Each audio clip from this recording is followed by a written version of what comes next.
김시습도 그 참사를 당했을 텐데도 그 목숨을 걸고 시신을 수습했던 생육신 중에 한 분인 김시습 선생의 운동, 그분의 행적도 굉장히 역사적으로 평가받고 있고요. 또 아까 말씀드린 것처럼 남효원이라는 분도 생육신 중에 한 분이었는데 사육신 분들의 그러한 그 단종 복위운동 목숨을 바친 그 활동 내역에 관하여 기록으로 남겨가지고 후세 사람들이 알게끔 했다. 그 기록을 남긴 것 자체가 그 세조한테는 굉장히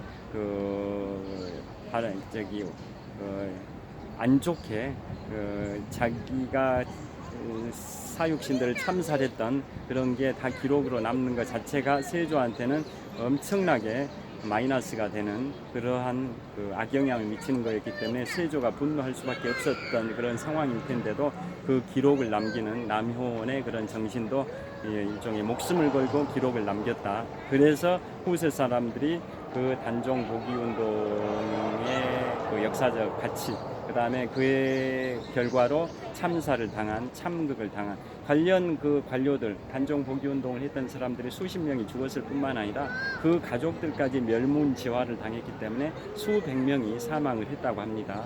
그래서 그러한 그것을 다 기록으로 남긴 남효원이라는 생육신분 중에 한 분도 정말 훌륭한 분이었던 것 같고요. 그래서 그게 역사적 가치를 언제 인정받았냐?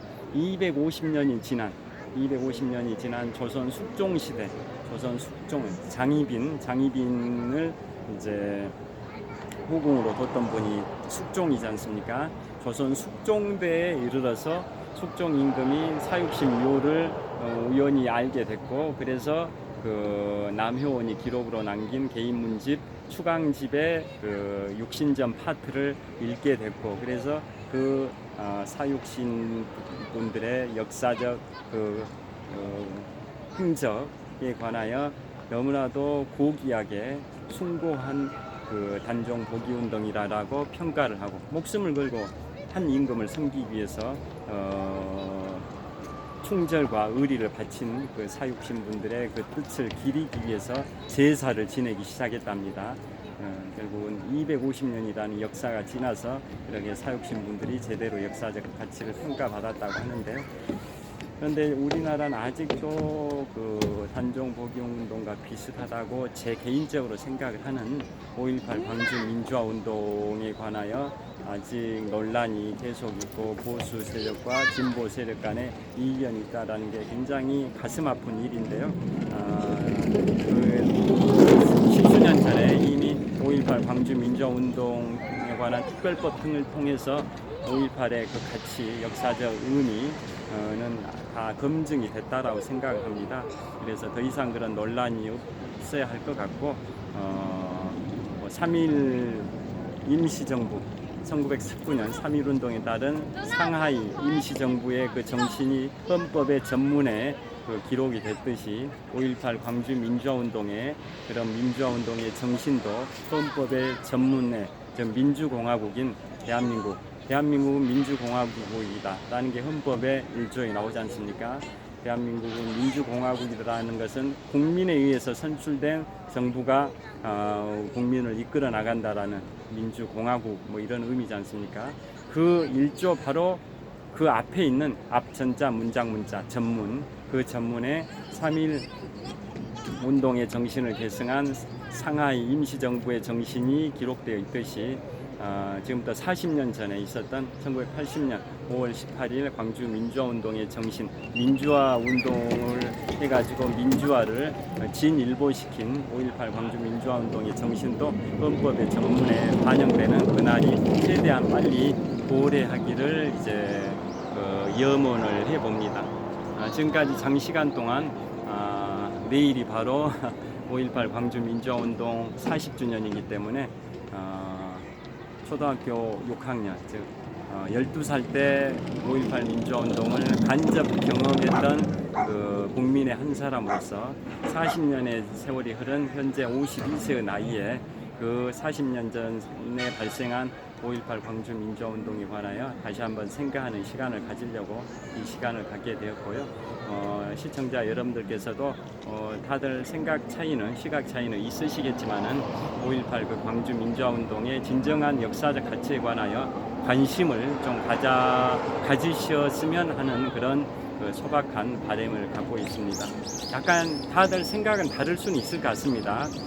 누구나 뭐 생각은 다를 수 있으니까요. 그런데 저는 이제 그렇게 생각을 합니다. 그래서 여러분들께서도 그냥 5.18을 그냥 기념일로만 생각하실 게 아니라 어떠한 역사적 의미를 갖고 있는 건지에 관하여 한번 생각하는 계기가 되셨으면 좋겠고요.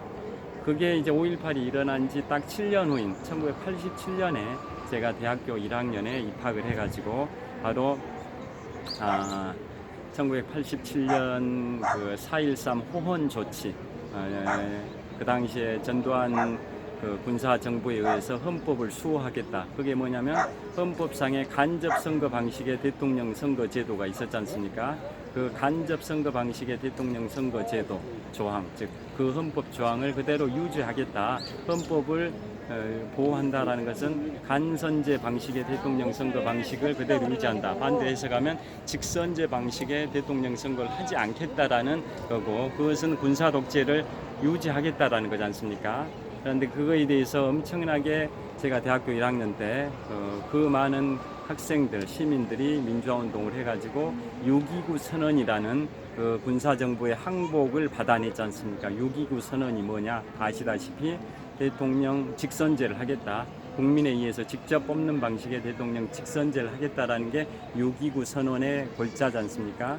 그래서 대통령을 직선제로 했는데 뭐 여러 가지 이제 사회적 상황 자체가 이제 김영삼 전 대통령과 김대중 전 대통령이 같이 단일화를 하지 못하고 같이 출마하다 보니까 노태우 전 대통령이 이제 당선이 돼버려서 군사정부가 다시 연장이 되는 그러한 또 이제 사태가 발생이 됐는데요.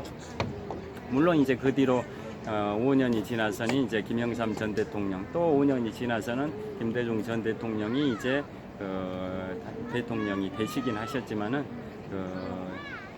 이 12.12 군사 쿠데타 세력들이 실제 집권했던 기간이 한 12년 정도 되지 않습니까? 전두환 전 대통령은 7년, 노태우 전 대통령은 5년, 그래서 12년을 집권했습니다. 그래서 그것도 좀 비슷합니다. 그게 뭐가 비슷하냐?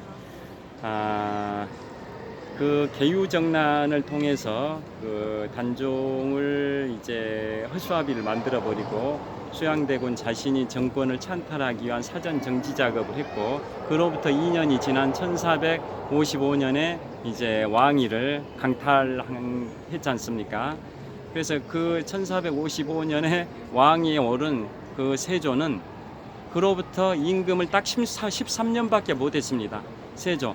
그 조선의 최악의 학살자였던 수양대군, 즉 조선 7대 임금 세조는 그 많은 피를 뿌리면서 정권을 찬탈을 했지만은 1455년에 세조 조선 7대 임금에 등극을 하긴 했지만 집권 기간, 재위 기간이 13년밖에 안 됩니다. 1455년부터 1468년까지 만 13년밖에 집권을 못했습니다. 그 많은 피를 뿌리면서 피로 얼룩진 그 역사 속에서 왕위를 찬탈한 조선 세조인데, 그 왕위는 결국 13년밖에 못 갔었지 않습니까? 그 고질병이었던 그 악성 피부병 때문에 13년 만에 이제 사망을 하게 되는 거죠. 충북 보은에 뭐 정이품송, 무슨 거기 근처를 무슨 온천수 좋은데 피부병에 좋다는 온천수에 이렇게 휴양을 지나가다가 정이품송이 길을 비켜줬다 해서 소나무한테 정이품 벼슬, 한서의 벼슬을 줬다 해서 정이품송이라고 뭐 그 역사적 유래 전설은 아시지 않습니까? 그래서 세조는 집권한 게 7년밖에 13년, 1455년부터 1468년까지 13년밖에 집권을 못한 겁니다. 그 많은 피를 뿌리고 왕권을 찬탈한 그 세조가 그렇듯이 12.12 군사 쿠데타 세력들도 1980년에 5.18을 통해서 광주를 피바다로 만들고 정권을 찬탈을 해서 81년도에 전두환 전 대통령이 취임해서 7년 하고, 그 다음에 노태우 전 대통령도 군사 쿠데타에 같은 그 세력들이었지 않습니까? 추가로 5년을 하고 그래서 두 사람 합하면은 7년 플러스 5 그럼 12년입니다. 12년에다가 그 전에 전두환 전 대통령은 5.18 광주민주화운동이 일어났던 1980년 5월 18일부터 자기가 통일주체 국민회의라는 그 체육관 선거 방식 저기 체육관에 모여가지고 대통령 선거인단들에 의한 간접 선거 방식으로 대통령이란 자리에 오른 게 1981년이지 않습니까? 그러니까 5.18 광주민주화운동을 무력 진압하고 대통령이 탄생된 81년까지 1년 정도의 그 기간은 또 자기가 실질적으로 그 국가의 그 최고 권력자 지위에 있었던 거지 않습니까? 그러면 그 1년에다가 대통령 제2기간 임기 7년 그 다음에 그 이후에 대통령 이제 노태우 전 대통령 임기 5년 합하면 13년입니다. 그래서 결국은 세조도 1455년에 단종을 강제로 왕위에서 몰아내버리고 정권을 잡은 지 만 13년밖에 못했듯이 5.18 광주민주화운동을 무력 진압했던 12.12 군사 반란 세력들도 실질 권력을 두 사람이 나눠 갖긴 했지만은 결국은 1 플러스 7 플러스 5, 즉 13년밖에 못한 겁니다. 그러고 나서 이제 김영삼 전 대통령이라는 문민정부, 군사 독재가 아니라 문민정부가 도래했다는 것은 다 알고 계실 겁니다. 그래서 여러분들께서도 그러한 역사적 가치에 관하여 다시 한번 생각해보는 그런 계기가 되셨으면 좋겠습니다. 지금까지 저는 제 개인적 견해, 제 개인적 생각에 관하여 말씀드렸는데요. 다들 생각이 다르실 수 있기 때문에 이거에 대해서는 각자의 판단에 따라서 다양한 해석, 평가는 하실 수 있을 것 같습니다. 장시간 동안 시청해 주셔서 감사합니다. 지금 이곳은 잠실 석촌호수 서호 수변무대에서 5.18 광주민주화운동 40주년을 하루 앞두고 그 5.18 광주민주화운동의 역사적 가치와 의미에 관하여 제 개인적 생각에 관하여 말씀드렸습니다. 지금까지 장시간 시청해 주신 시청자 여러분께 진심으로 머리 숙여 감사의 말씀을 드리겠습니다. 고맙습니다. 자, 지금 이곳은 잠실 석촌호수 서호의 수변무대에서 롯데월드타워를 찍고 있습니다. 석촌호수 서호의 수변무대입니다. 자, 지금 시간은 이제 2020년 5월 17일 일요일 오후 한 1시 반 정도 전후가 될 것 같습니다. 자, 지금까지 감사합니다. 좋은 하루 되십시오. 감사합니다.